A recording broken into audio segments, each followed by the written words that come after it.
আসসালামু আলাইকুম রহমতুল্লাহ বরকাতহ।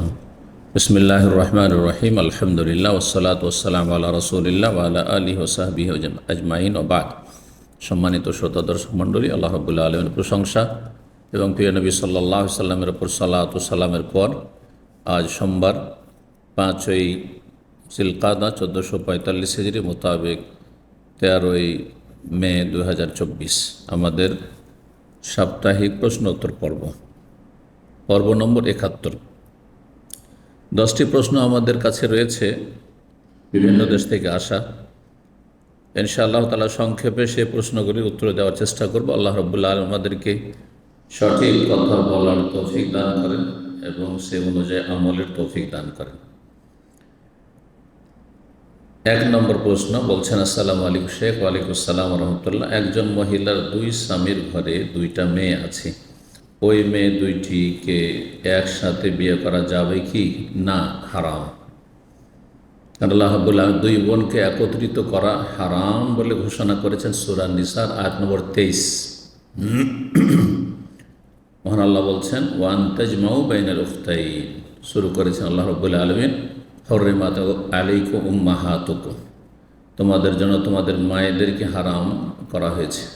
শেষ দিকে এসে বলছেন আল্লাহ রাব্বুল আয়াতের, ওয়ান তাজমাউ বাইনাল উখতাইন, তোমরা 2 বোনকে একত্রিত করবে, এটিকে হারাম করেছেন। কিন্তু এক বোন মারা গেছে বা তালাক হয়েছে, তারপরে দ্বিতীয় বোনকে এভাবে জায়েজ। আর বোন শরীয়তের ভাষায় আপন বোন, বৈমাত্রীয় বোন, বৈপিত্রীয় বোন। এখানে যে বোন রয়েছে, মা হচ্ছে এক, বাপ হচ্ছে ভিন্ন ভিন্ন, বৈপিত্রীয়, সুতরাং সেটিও একই রকমের হারাম। কাবিরা গুনহা, এবং কেউ যদি সেটি হালাল মনে করে সেই ব্যক্তি মুসলিম থাকবে না, কাফের মুরতাদ হয়ে যাবে। জি, 2 বোনকে কেউ যদি জমা করে তাহলে। 2 নম্বর প্রশ্ন বলছেন, আসসালামু আলাইকুম শেখ। ওয়ালাইকুম আসসালাম রাহমাতুল্লাহ। বেনামাজিকে সালাম দেওয়া যাবে কি? বেনামাজি 2 রকম। এক হচ্ছে একেবারে মোটেই সালাত আদায় করে না, 5 ওয়াক্তের কোনো ওয়াক্ত আদায় করে না, দিনের পর দিন, সপ্তাহের পর সপ্তাহ, মাসকে মাস চলে যাচ্ছে, গোটা বছর চলে যাচ্ছে, সালাত আদায় করেন না, সেই ব্যক্তি নিঃসন্দেহে কাফের। এটি সবচেয়ে শক্তিশালী মত। আর বড় কাফের, বড় মুশরিক যদি হয়, তাকে সালাম দেওয়া জায়েজ না। আর যদি মাঝে মধ্যে ছাড়ে, মাঝে মধ্যে পড়ে, 5 ওয়াক্তের মধ্যে 3 ওয়াক্ত, 2 ওয়াক্ত পড়ে, কখনো 5 পড়ে, কখনো 3 পড়ে, কখনো 2 পড়ে, ফজর পড়ে না, সূর্য উঠিয়ে দেয়, তারা কাফের কি না? সালাত ছাড়লেই কি কাফের হয়ে যায়? একদল বলছেন সালাত ত্যাগ করলেই কাফের হয়ে যায়। অধিকাংশ উলামায়ে কেরাম যারা বেনামাজিকে, সালাত ত্যাগকারীকে বড় কাফের বলেছেন, তারা বলেছেন বেনামাজি বলতে যে ব্যক্তি টোটালি সালাত আদায় করে না, কিন্তু মাঝে মধ্যে যে আদায় করে সেই ব্যক্তি কাবিরা গুনাহ করল এবং সেই ব্যক্তি চরম অপরাধ করল, সেই ব্যক্তি বড় পাপিষ্ঠ ফাসিক, কিন্তু সে ইসলামের গণ্ডি থেকে বেরিয়ে যায় না, বড় কাফের হয় না। সুতরাং তাকে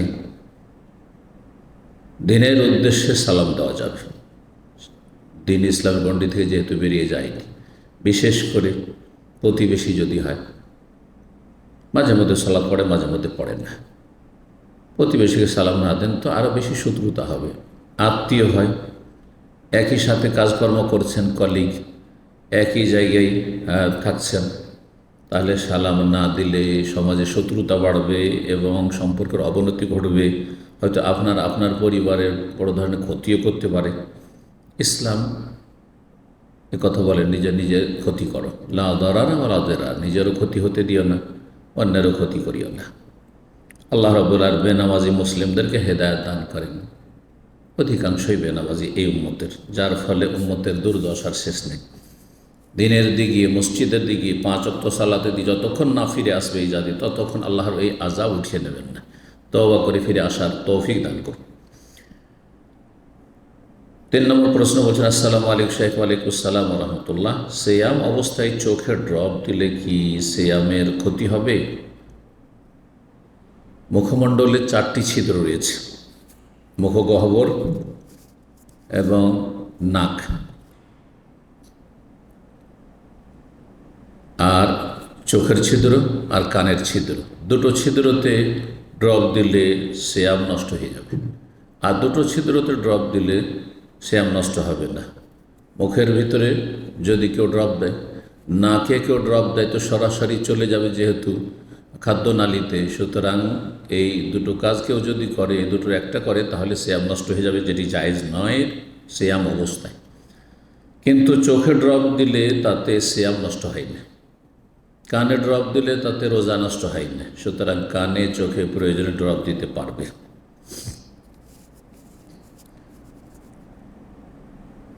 4 নম্বর প্রশ্ন বলছেন, আসসালামু আলাইকুম শেখ। ওয়ালাইকুম আসসালাম ওয়া রাহমাতুল্লাহ। আল্লাহর কাছে কিছু চেয়ে না পাই অথবা যেটা চেয়েছি সেটা না পাই, যখনই আল্লাহর শরণাপন্ন হই দোয়াতে, তখন হাওমাও করে কান্না চলে আসে, লোক দেখানো মোটেও না, চেয়ে না পাওয়ায় অভিমানে। এখন এই কান্না কি জায়েজ? অভিমান জায়েজ নয়। আল্লাহর কাছে অভিমান কার কাছে করে? যার কাছে কিছু অধিকার আছে। আল্লাহ রাব্বুল আলামিনের কাছে আপনার কি অধিকার আছে? আপনি কি আল্লাহ রাব্বুল আলামিনের কাছে হক রাখেন যে আপনার কাছে আপনি এবং আপনাকে যাকে যদি সব আল্লাহর, সুতরাং আপনার এমন কিছু নেই। যার ফলে এই অভিমান শব্দটি বলেছেন যে অভিমানে কান্না, এটি জায়েজ নয়, এটা ভালো কাজ নয়, এটা মুত্তাকি পরেজগার ভালো মানুষের বৈশিষ্ট্য নয়। তবে আল্লাহ রাব্বুলের কাছে একগ্রচিত্তে চাইতে গিয়ে, দোয়া করতে গিয়ে কান্না করা, কোরআন তেলাওয়াতে কান্না করা, সালাত অবস্থায় কান্না করা, এটি শরীয়ত সম্মত।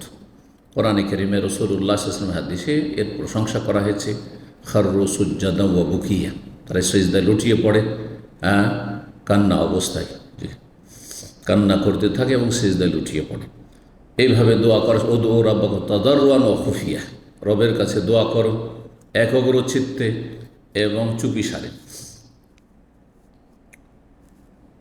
5 নম্বর প্রশ্ন করেছেন, আসসালামু আলাইকুম শেখ। ওয়ালাইকুম আসসালাম ওয়া রাহমাতুল্লাহ। আমরা দুজন মুসলিম একসঙ্গে কাজ করি, কিন্তু শুক্রবারে একসঙ্গে নামাজ পড়তে যেতে পারি না, তাই একজন এক শুক্রবারে অন্যজন এক শুক্রবারে যায়। এভাবে কি যাওয়া ঠিক হবে, নাকি প্রত্যেক শুক্রবারে যাওয়া লাগবে? প্রত্যেক মুসলিম পুরুষ সাবালকের ওপর সলাতুল জুমা ফরজ, জুমা এবং জামাত ফরজ, জুমা এবং জামাত ফরজ। জুমা অবহেলা করে, গাফিলতি করে আপনার জুমা ফরজ রয়েছে অথচ আদায় করলেন না, এটা বড় কাবিরা গুনাহ। যদি কেউ 3টি জুমা অবহেলা করে গাফিলতিতে ছেড়ে দেয়, তবে আল্লাহু আলা কলবিহি, আল্লাহ তার অন্তরে মোহর লাগিয়ে দেবেন। মারাত্মক বিষয়। কখনো হেদায়েত হয়তো নসিব হবে না, পথভ্রষ্ট হয়ে জাহান্নামী হয়ে দুনিয়া থেকে চলে যাবে। সতর্ক, সাবধান। কিন্তু কাজের ক্ষেত্রে, যদি কর্মক্ষেত্রে থাকেন জুমার সময়, তাহলে কি জুমার বিকল্প জোহর পড়া যাবে? যদি কাজ এমন হয় যে আপনার চাকরি, সেই কাজ না করে আপনি অন্য চাকরি করতে পারবেন, অথবা আপনি অন্য ব্যবসা বাণিজ্য করতে পারবেন, মেলা রোজি রোজগার রাস্তা আছে, তাহলে জুমা ছাড়া জায়েজ নয়। জুমার সময় ডিউটি করবেন, আপনি অমুসলিম দেশে বাস করেন, অথবা যারা ধর্মের পরোয়া করেন না, নামে মুসলিম, তাদের কোম্পানিতে প্রতিষ্ঠানে ডিউটি করছেন আর জুমা পড়ছেন না, এটি মোটেই জায়েজ নয়। এমন চাকরি করা মোটেই জায়েজ নয়, আর জুমা ছাড়াও জায়েজ নয়, কাবিরা গুনাহ করে রাখেন। কিন্তু বিশেষ ক্ষেত্রে, সেটা হচ্ছে নিরাপত্তার কাজে নিয়োজিত আছেন, অথবা এমন এমার্জেন্সি সেক্টরে আপনি কাজ করছেন যেখান থেকে সরে গেলে আপনার কোনো বিকল্প নেই। বিকল্প হচ্ছে যে একজন অমুসলিমকে ডিউটি দিয়ে চলে যাবেন, জুমার সময় একজন অমুসলিম সেই কাজটি করবে, তাও নেই। তাহলে কি করবেন? আপনি যদি চলে যান, সেখানে নিরাপত্তা বিঘ্নিত হইতে পারে, অথবা কোনো মেশিনারি কাজ, মেশিনের কাজ চলছে কোনো জায়গায়, এখানে সবসময় উপস্থিত না থাকলে আগুন লেগে যেতে পারে, আল্লাহ না করে, এখানে বড় ধরনের দুর্ঘটনা ঘটে যেতে পারে, তাহলে সেখানে থাকা আবশ্যক। এই ক্ষেত্রে ছাড় রয়েছে জুমার। জুমা ছেড়ে দিয়ে জোহর পড়তে পারবেন, কিন্তু তারপরে এই ধরনের কাজ যথাসাধ্য এড়িয়ে চলবেন। অন্য জায়গায় এর চাইতে ভালো রুজি পান, তাহলে ছেড়ে দেবেন। কিন্তু কিছু লোককে তো অবশ্যই করতে হবে, যেখানে বিকল্প নেই, সেখানে তো এমার্জেন্সি ক্ষেত্রে জুমার সময় ডিউটি করতে হবে। রোগী আছে হাসপাতালে, আর ডাক্তার সবগুলো যদি জুমা পড়তে চলে যায়, আর সবাই মুসলিম, কোনো অমুসলিম ডাক্তার নেই, তাহলে তো অবশ্যই কিছু মুসলিম ডাক্তার, মুসলিম ছাড়া কেউ নেই, তাহলে সেখানে থাকতে হবে। নার্স রয়েছে মেল নার্স রয়েছে, তাদেরকে তো সবাই তো আর যেতে পারবে না জুমায়, তো অল্প কিছু যতটা থাকলে যথেষ্ট হয় থাকবে, আর তারা জোহর পড়বে, এই ক্ষেত্রে তারা গুনাহগার হবে না। 6 নম্বর প্রশ্ন বলছেন প্রশ্নকারী, আসসালামু আলাইকুম ওস্তাদ। ওয়ালাইকুম আসসালাম রহমতুল্লাহ। আজ একটি প্রশ্নের উত্তর থেকে আমার একটা বিষয় জানার ছিল। সম্মানিত শেখ, যদি একাকী সালাত আদায় করার কোনো রাকাতে উজু নষ্ট হয়ে যায়, সেই ক্ষেত্রে কি পুনরায় প্রথম রাকাত থেকে সালাত শুরু করতে হবে, নাকি যেখান থেকে উজু নষ্ট হয়েছে সেখান থেকে আদায় করতে হবে? জাযাকাল্লাহু খাইরান। শাফি, মালিকি এবং হাম্বলি, এই 3 মযহাবে এবং আহলুল হাদিস সালাফি মুহাদ্দিসিন তারা সবাই একমত যে উজু ভঙ্গ হয়ে যায়, তাহারাত নষ্ট হয়ে যায় যদি সলাত অবস্থায়, তাহলে সেখান থেকে বেরিয়ে যাওয়া আবশ্যক, ফরজ। ওই অবস্থায় সলাত মোটেই হবে না। আর যখন বেরিয়ে চলে গেলেন, তারপরে হয়তো 2 রাকাত 3 রাকাত যে পড়ে গেছেন, সেই রাকাতগুলি গণ্য হবে না, বরং পুনরায় নতুন করে শুরু করতে হবে, শুরু থেকে শুরু করতে হবে। জামাত পেলে সেই জামাতে লাগবেন, যা পেলেন বাকিটা কাজা করবেন। যদি জামাত শেষ হয়ে যায়, তাহলে আপনি একাই বা দ্বিতীয় জামাত হচ্ছে, তখন শুরু থেকে সালাত আদায় করবেন। আপনি 3 রাকাত পেয়ে গেছেন, শুধু 1 রাকাত বাকি ছিল, আর ভাবছেন যে 3 তো পেয়ে গেছি, শুধু 1 রাকাত পড়ে সালাম ফেরে উজু করে এসে, এটা মোটেই জায়েজ নয়। এই মর্মে নবী সাল্লাল্লাহু আলাইহি ওয়াসাল্লাম একটি হাদিস হচ্ছে দলিল, যা মুসনাদ আহমদে রয়েছে, আবু দাউদ, নাসাই, তিরমিজি, ইবনে মাজায় রয়েছে, এবং হাদিসটি হাসান, কেউ কেউ সহিহ বলেছেন, যেমন ইবনে হিব্বান রাহিমাহুল্লাহ। বলছেন রাসূলুল্লাহ, ইযা ফাসা আহাদুকুম ফিস সালাতে, সালাত অবস্থায় তোমাদের কার যদি বায়ু নির্গত হয়ে যায়, ফালিয়ান সারেফ, তাহলে সে যেন ফিরে যায় সালাত থেকে, সালাত ছেড়ে দেবে। ওয়ালিয়াত্তাওয়াদ্দা, যেন অজু করে। ওয়ালি ঈদুস সালাহ, পুনরায় যেন সালাত আদায় করে। ওয়ালি ঈদিস সালাহ, পুনরায় যেন সালাত আদায় করে। সুতরাং পুনরায় সালাত আদায় করতাম। পক্ষান্তরে দ্বিতীয় মত হানাফি মযহাবের। এই জন্য আমরা হানাফি প্রধান দেশের মানুষ, অনেকে এরকমই ভাবে যে যতটা পড়ে গেছি ততটা রাখলাম, জমা রাখলাম, আর আসার পরে উজু করে এসে 1 রাকাত 2 রাকাত বাকি আছে, আগেটার উপর ভিত্তি রেখে বাকিটা আদায় করলাম। এই মর্মে তারা একটি হাদিস পেশ করে, যেটি শুধু ইবনে মাজায় রয়েছে, কিন্তু হাদিসটি মুহাদ্দিসিনদের নিকট যঈফ। যে কোনো ব্যক্তি যদি নাক দিয়ে রক্ত চলে আসে, নাকে রক্ত পড়লে, অথবা কোনো আপনার শরীরে কোনো জায়গায় রক্ত পড়ে, তার উজু নষ্ট হয় না। এই হাদিসে সেটাও কথা আছে, যঈফ হাদিস, হাদিস সহি না। অথবা বায়ু যদি নির্গত হয়ে যায়, তাহলে সলাৎ থেকে ফিরে যাবে, আর তারপরে উজু করে আসবে, আর তার ওয়ালিয়াবিনে আল্লাহ সলাতে, আগের সলাতের উপর ভিত্তি রাখবে, কিন্তু হাদিস সহি নয়। জি। 7 নম্বর প্রশ্ন বলছেন, আসসালামু আলাইকুম শেখ। ওয়ালাইকুম আসসালাম রাহমাতুল্লাহ। আমি সৌদি আরবে থাকি, আমার দাদি বেঁচে আছে কিন্তু হাঁটা চলা করতে পারে না, তার নামে কি উমরা করতে পারবো? তার নামে না বলে তার পক্ষ থেকে বলবে, এটা বেশি ভালো। হ্যাঁ, তার নামে কথাটি যদি উদ্দেশ্য ঠিক আছে, কিন্তু কথাটি ভাষাগত খানিকটা আপত্তিকর। এই ক্ষেত্রে অনেকে বাড়াবাড়ি করে। কেউ যদি বলে অমুকের নামে কোরবানি করছি, তাহলে শিরিক হয়ে গেল, এটাও একটা চরমপন্থা বাড়াবাড়ি, কিন্তু উদ্দেশ্য তো সেটা নয়। এটা আমাদের দেশীয় ভাষা, কিন্তু এই নামে কথাটি না বলে তার পক্ষ থেকে কি উমরা করতে পারবো বা উমরা বদল করতে পারবেন। যেই ব্যক্তি একেবারে অচল অসুস্থ, নিজে উমরার কাজগুলি সম্পাদন করতে পারবে না, হজের কাজ সম্পাদন করতে পারবে না, তার পক্ষ থেকে উমরাও করা যাবে, হজও করা যাবে। আর যে ব্যক্তি মৃত, তার পক্ষ থেকে করা যাবে। কিন্তু সুস্থ ব্যক্তি অভাবের কারণে আসতে পারছে না উমরায় বা হজে, তার হজ্জে বদল উমরা বদল করবেন, এটা জায়েজ নয়। অনেকে স্ত্রীর পক্ষ থেকে বদলি উমরা, তার ঘরে আত্মীয় স্বজন যারা সুস্থ রয়েছে, সবল রয়েছে, যে গরিব মানুষ জীবন আসবে, সেই জন্য বদলি উমরা হজ করছে, মোটেই জায়েজ নয়। জি। 8 নম্বর প্রশ্ন বলছেন, আসসালামু আলাইকুম। ওয়ালাইকুম আসসালাম রহমতুল্লাহ। উস্তাদ, আমার চাকরি চট্টগ্রাম থেকে ফেনী 80 কিলোমিটার করে, যাতায়াত 160 কিলোমিটার, দৈনিক আসা যাওয়া করি। এখন আমার সালাত পড়ার হুকুম কি? জোহর আসর ফেনীতেই থাকা হয়। আপনি যেখানে অবস্থান করেন সেখানে তো কসর করতে পারবেন না, কিন্তু আপনি যে ফেনীতে চাকরি করছেন হয়তো, আর আপনার বাড়ি থেকে 80 কিলোমিটার, অথবা চট্টগ্রাম চাকরি করছেন আপনার 80 কিলোমিটার, তাহলে কসর করতে পারবেন, যদিও প্রতিদিন যাচ্ছেন। কিছু কিছু ওলামারা বলেছেন যে প্রতিদিন যারা গাড়ি চালাচ্ছে, প্রতিদিন যায়, সকাল বিকাল যায়, হয়তো এখান থেকে প্রতিদিন যাচ্ছে 80 কিলোমিটার, 100 কিলোমিটার, 150 কিলোমিটার, আবার চলে আসে, বিকালে চলে আসছে, তারা সতর্কতা অবলম্বন করবে। যেহেতু প্রতিদিন সারা জীবন, তাহলে প্রতিদিন ড্রাইভ করছে, প্রতিদিন ডিউটি করছে, সারা জীবন কসরই করতে থাকবে, সতর্কতা অবলম্বন করতে বলেছেন। কিন্তু যদি কেউ কসর করে, কসর জায়েজ, কসর করা ওয়াজিব নয়, কসর করা সুন্নাতে মুআক্কাদা শুধু। যদি নিশ্চিত হন যে আমার সফর এটি, তাহলে কসর করা সুন্নাতে মুআক্কাদা, কসর ওয়াজিব নয়, যেমন হানাফি মাযহাবের ফতোয়া, সেটি ঠিক নাই। জি। 9 নম্বর প্রশ্ন বলছেন, আসসালামু আলাইকুম শেখ। ওয়ালাইকুম আসসালাম ওয়া রাহমাতুল্লাহ। আমাদের এক ভাইয়ের স্বামী স্ত্রীর মধ্যে প্রচণ্ড অশান্তি। ওই ভাইয়ের বাবা মা পীর ধরে ওই ভাই মুশরিক নয়, তাতে পিতামাতা সব সন্তানদের সম্পত্তি দিয়েছে, ওই ভাইকে ত্যাগ করেছে। আল্লাহ হিদায়াত করুক জালেমকে। এবং স্ত্রী সন্তানের উপর খুব অত্যাচার করে। মা বাবা ভাইয়ের শিশু কন্যাকে ছুঁড়ে ফেলে দিয়েছে। ভাইয়ের মা ইফতারে হাত দিয়েছিল বলে ভাই সেদিন স্ত্রী কন্যাকে নিয়ে ভাড়া চলে, এই জন্য ছুঁড়ে ফেলে দিয়েছে, বাচ্চাদেরকে ছুঁড়ে ফেলে দিয়েছে। বলতে চাইছে এক কথায় জুলুম অত্যাচার করেছে। মেলা কিসা কাহিনী শুনিয়েছে। বাপ মায়ের, শ্বশুর শাশুড়ির জুলুম অত্যাচার বৌমার উপরে চলছে, আর তার ছেলে মেয়েদের উপরে চলছে, বা তার নিজের ছেলের উপর চলছে। কিসের জন্য? আকিদার মত পার্থক্যের জন্য। যে সহি আকিদার অনুসারী হচ্ছে ছেলে আর ছেলের বউ, আর শ্বশুর শাশুড়ি হচ্ছে মুশরিক শিরকি আকিদার লোক। আল্লাহ তাদের হেদায়েত দান করুন, তাদের অনিষ্ট থেকে রক্ষা করুন। লম্বা কথা বলেছেন। তারপরে বলছেন যে ভাইয়ের প্রশ্ন, তার পিতা মাতার খেদমত করতে হবে ভাবিকে, আর নামাজ পড়তে হবে না? ভাবির ওপরে খেদমত করা ফরজ নয়। ছেলের ওপর যদি প্রয়োজন হয় খেদমত করা ফরজ।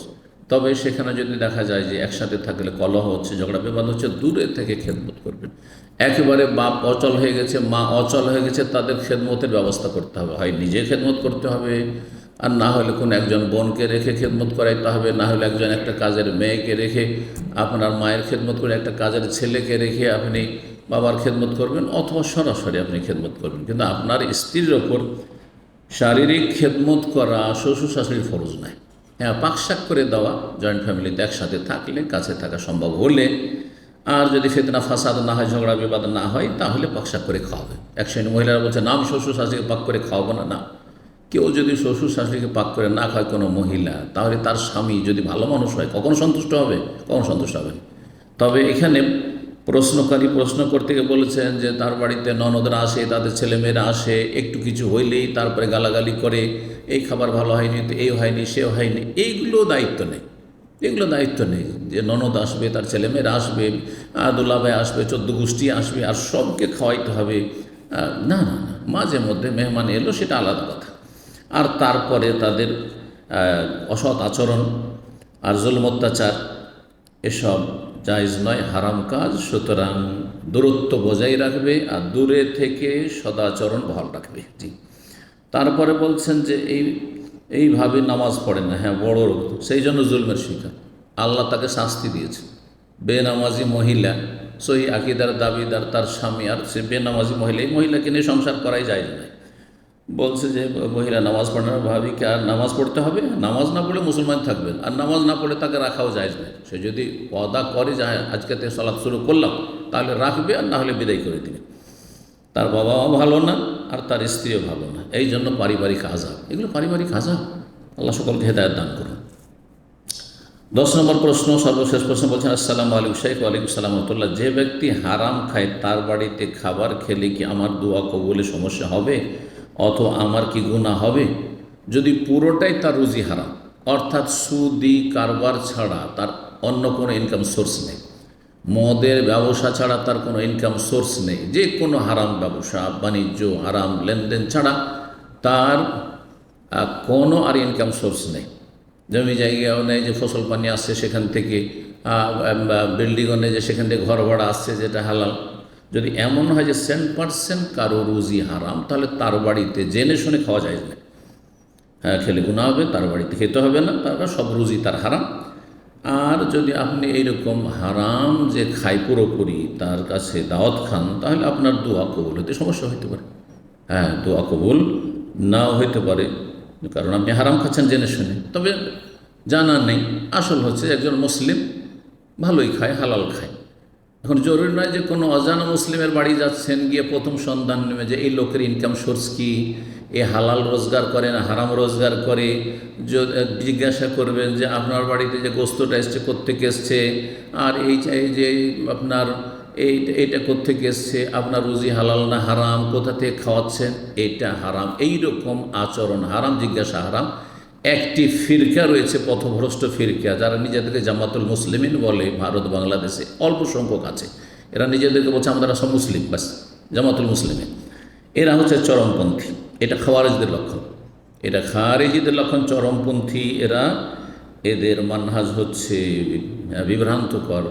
বিভ্রান্তিকর, সুতরাং আর তাদের মানহাজ থেকে, তাদের মতাদর্শ থেকে বেঁচে থাকবেন। আসল হচ্ছে আপনি গেছেন কোনো জায়গায়, খাবেন আপনি যতক্ষণ না জানছেন, কিন্তু যখন জেনে নেবেন যে না এ হারাম খাওয়াচ্ছে, সব রোজগার হারাম, তখন তার বাড়িতে খাবেন না বা তার বাড়িতে দাওয়াত কবুল করবেন না, যাবেন না। আল্লাহ হেদায়েত দান করুন সকলকে এবং সঠিক পথে রাখুন, আমাদেরকে উপকারী জ্ঞান দান করুন, নেক আমলে তৌফিক দান করুন এবং সত্যের পথে দাওয়াত দেওয়ার তৌফিক দান করুন। ওয়া সাল্লাল্লাহু আলা নবিয়িনা মুহাম্মদ ওয়া আলা আলিহি ওয়া সাহবিহি আজমাইন।